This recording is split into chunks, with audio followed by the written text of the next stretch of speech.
G'day guys. Okay, this is another layout share for you guys. These are all of these all these layouts have a video to go with them on my YouTube channel. Have a hunt around and enjoy. This one I was doing something different. Now the happy day, that what I did on this page was it was in black. So I grabbed out my embossing powders and made it go silver. So if you have thickers or something like that, or a title that's really nice but it's the wrong color, emboss it. Trust me, it works perfectly. Doesn't affect any part of it, and I always glue my thickers down anyway, so it's not really a drama. So this one was that was cute. Now this one, I love this page. I had buttons, lots and lots of buttons, and my eldest daughter said to me, you need to use these wooden buttons. And I kept looking at them and I could not for the life of me think how I was going to use them. So pulled out my mica sprays, my mica powders and my gum arabic, and I went to town and I painted them. Then my brain clicked into gear and thought, you know what? Babies and buttons, cute as a button. It goes together. So I've got the little teeny tiny buttons. They were the smallest things. I've had them for eons. I don't even know if you can still get them. And yeah, it turned out really cute. So cute as a button. That's where that one came from. This one's just using some paper just a little bit differently. I think that was a 4 by, I can't remember. I don't even know where that paper's from. But I had a piece of embossed white cardstock. I kind of coloured it with some I can't even remember what I used on that. Geez, I've done so many layouts I can't remember which one's which. Now, this one was just hexagons and I just wanted to get some texture without bulk. So that's something I'm trying to focus a lot more on going forward. The fact that my husband and I, we scrubbed up okay. That was like 15 years ago. So, so no judgment if you see me in the street. I don't have that body anymore. I've had more children. Now this one was tissue paper in the background, and I scrunched it up and glued it down and ran over it with some permanent ink, and that's the effect it came out with. Different.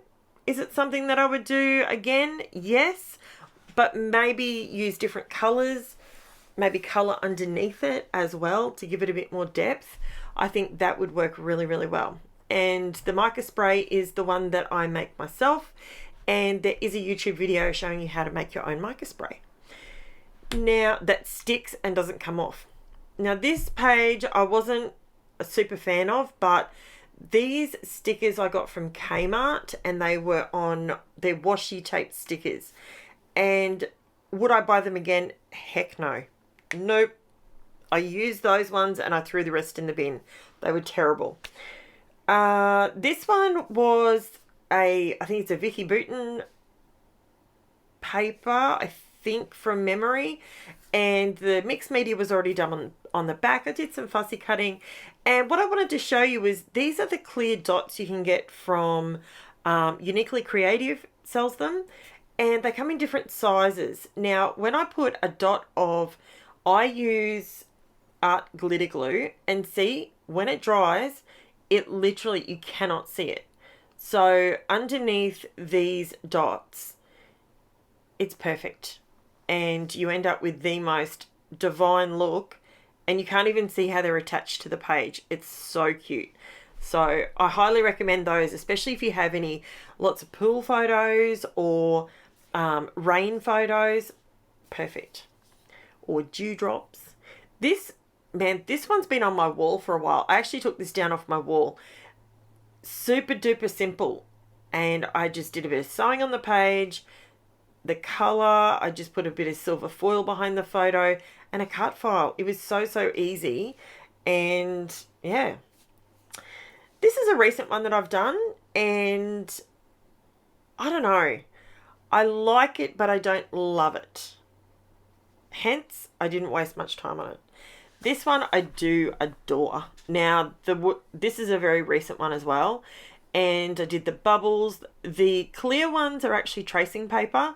I use tracing paper a lot rather than vellum.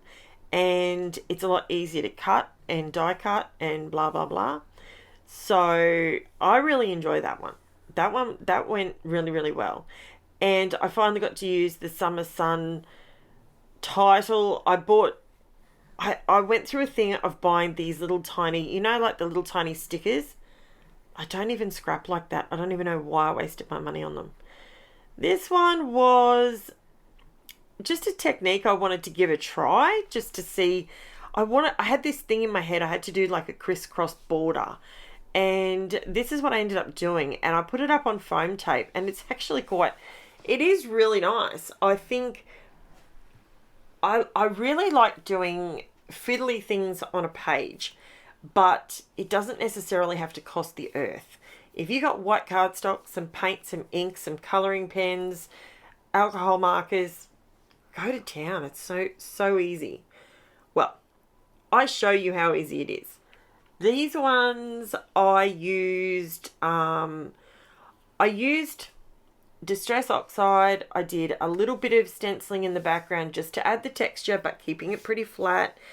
And on the letters, I used some Distress Oxides. Then I went through and embossed them. And they came out like enamel letters. They're so cute. I love them. This page, super duper simple, and I love it. I just adore it. All I did was traced around a plate. So there was no super technical things to use. I had a star stencil, a bit of white picket fence ink on there. This one, how scrummy is this?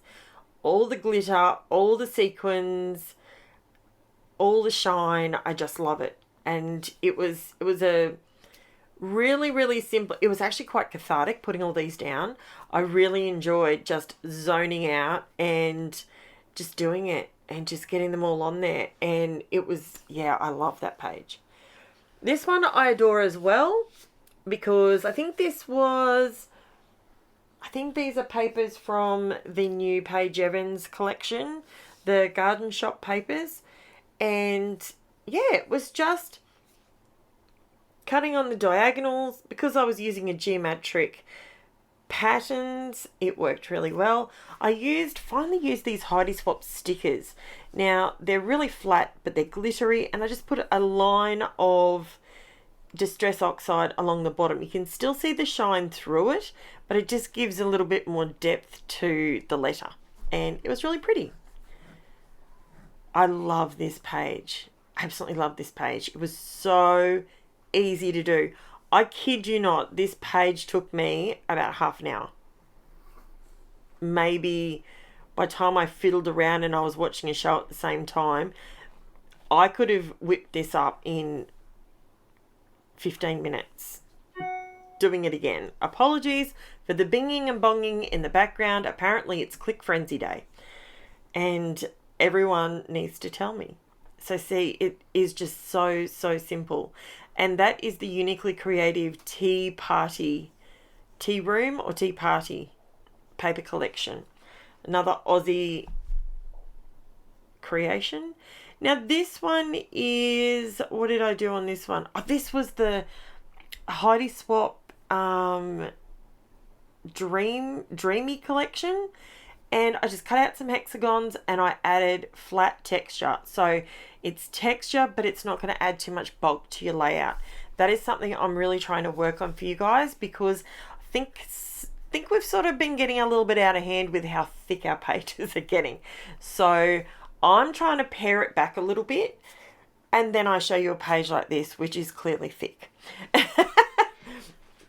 I think if we have a 50-50 ratio in our albums, we're doing well. So these are my waterfalls. I love using multiple photos on a page, and I do have a video to show you how to make these waterfalls, as well as this video is on YouTube as well. So as you can see, you can have I think this one's got about 15 or 16 photos on it. 4, 8, 12 photos on it. And yeah, so it's super simple. Again, I use the Garden Shop collection for that one as well. I've tried not to use all Garden Shop collection because it's stunning and I want to use it for everything. So I'm trying to mix it up, guys. I really am.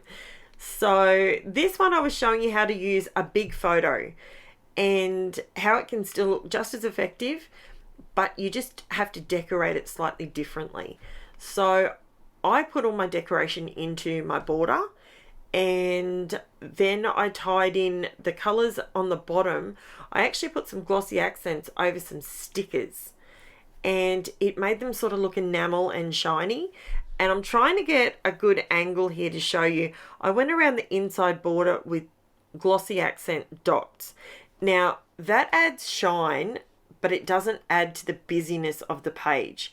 So it doesn't draw your attention away from the photos, and it doesn't draw your attention away from, it doesn't draw your attention away from the actual photos in the story. This one was a bit of a labor of love, but oh boy, do I love how it turned out. It's hand stitching. There is a video for this if you want to watch it. It is so much fun. It is one of those layouts that takes a little bit more time because you're, precision sewing and stuff. But I absolutely love how it turned out. It was beautiful. And no specialty papers used there at all. Just black and white and some thread. That's it. Bit of sequence. This one. Oh, I love this page. I'm not huge on using a full sheet of tiny patterns in the background, but I went over it with a bit of white paint and it dulled down certain bits of it. Then when I did my title, I made a busy title on a busy paper. It's not something I would normally recommend, but it worked. It really worked. And this is where I was playing with putting the Distress Oxide down, but then drying it and then putting a bit more on there, and it gives a really good effect. I actually want to do that on a much larger scale, and I think that will look really cool. And I did some stamping and embossing on those letters. This double page, it has grown on me, and I absolutely had so much fun making this page. Yes, that is water, ink, and I splattered it. It was so much fun. I just literally was like smacking down my 2-inch silicone brush on top of puddles of ink. Sounds messy. Oh, and it was, but it looks so cool. You just can't get that sort of effect unless you literally splat it. So it's really good. I love it. So the inks that I used in the background, they're just my cheap watercolor brush markers that I got from Aldi. So super dirt cheap. This one I just put a mandala down stencil, and I popped some texture paste through it. Then I went around in creating basically a circle. She's in a round barrel, so that sort of is where my head went. And yeah, not much to say about it. I used Distress Oxides on that one. This one was really good as well. I wanted to use, if I get it around the right way, I wanted to use photos that were both landscape and portrait. I also wanted to use some of my coloured cardstock. I'm trying to think what the name of that cardstock. I can't remember it off the top of my head. But as I said, there is YouTube videos for all of these to show you how I did it all. And thank you so much for watching. I will chat to you again real soon.